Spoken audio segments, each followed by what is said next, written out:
प्रेरणा स्रोत के श्रोतागणों, आपका प्रेरणा स्रोत में बहुत बहुत स्वागत है।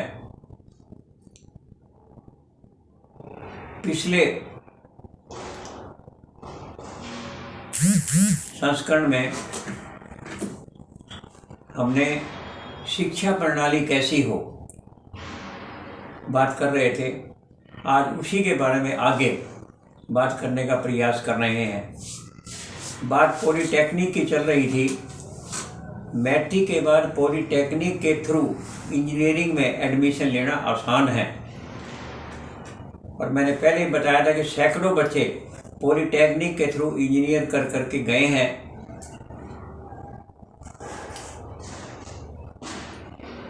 तो ये तो हुआ इंजीनियरिंग डिपार्टमेंट। इसके बाद जो दूसरा डिपार्टमेंट है वो कॉमर्स का है। कॉमर्स में आप +1 +2 में कॉमर्स सब्जेक्ट ले सकते हो, और +2 के बाद आप जो है CA का डायरेक्ट एग्ज़ाम भी दे सकते हो, या कॉमर्स BCom ज्वाइन करने के बाद भी आप BCom करने के बाद MCom भी कर सकते हो टीचिंग में जाने के लिए। और MCom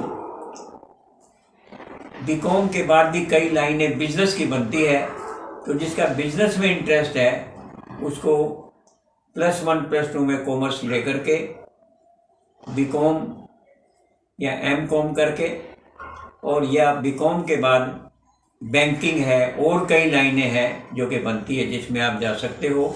और कुछ नहीं तो ये कम से कम घरेलू बिजनेस में बहुत काम आती है।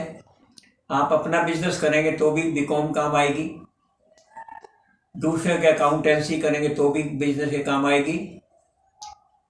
तो इस प्रकार से आप अपनी अपनी। और तीसरा आर्ट है, तो आर्ट को आप कभी कमज़ोर मत समझो, कभी ये ना समझो कि भाई आर्ट, मेरे पास तो आर्ट है जी।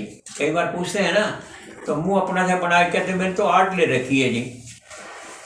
अरे आर्ट का क्या है, आर्ट तो बहुत इम्पोर्टेंट है, सबसे ज़्यादा आर्ट है। आर्ट मल्टीपर्पज़ है। आर्ट से ग्रेजुएशन करने के बाद आप कोई भी IAS ऑफिसर, कोई भी कंपटीशन का एग्ज़ाम, बैंकिंग का एग्ज़ाम, कोई भी एग्ज़ाम आप दे सकते हो।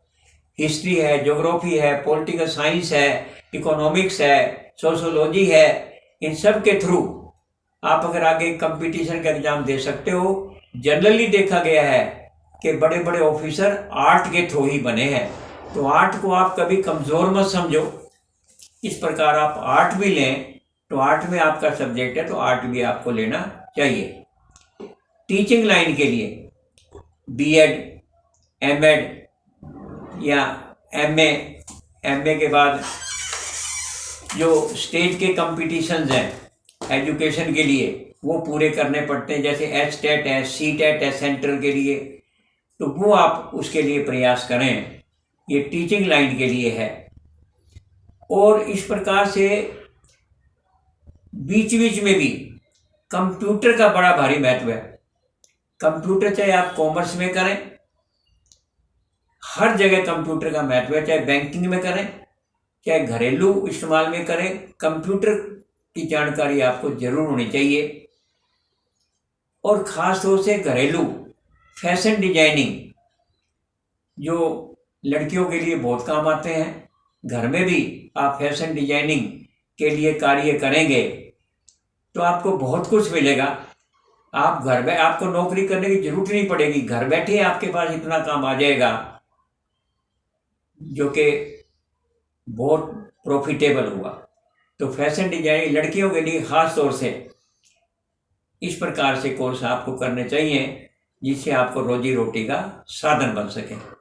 एक विशेष बात जो हम कहना चाहते हैं वो ये है कि जैसे +2 के बाद लोग इंजीनियरिंग का कंपटीशन देते हैं, MBBS का कंपटीशन देते हैं, एंट्रेंस टेस्ट देते हैं, और वो पहली बार में क्लियर कर जाएं तो ठीक है, और पहली बार में अगर क्लियर नहीं कर सकते तो ड्रॉप कर देते हैं और कहते हैं कि अगले साल इसका तैयारी किसी इंस्टीट्यूशन में स्टडी करके देंगे।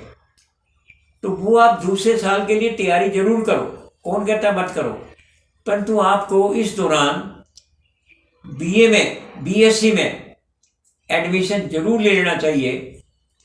और सेकेंड ईयर जैसे उसका कंपटीशन की तैयारी भी करो, और कंपटीशन में अगर सेकेंड में आपका क्लियर हो गया तो बड़ी अच्छी बात है, आपने इंटरेस्ट हो तो ठीक है।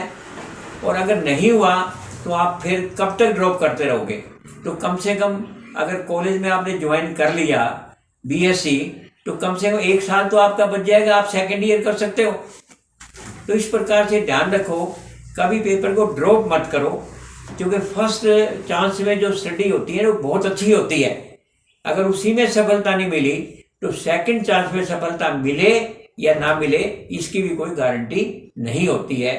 इस प्रकार कई बातें आज हमने एजुकेशन के बारे में करी। ये पार्ट सेकंड इसको मान करके किया जाए। आज के लिए बहुत बहुत धन्यवाद। और उसके बाद और अच्छी लगे तो आगे फॉरवर्ड करना। ये सब चीज़ें बहुत इम्पोर्टेंट है जिंदगी के लिए, लाइफ के लिए। धन्यवाद।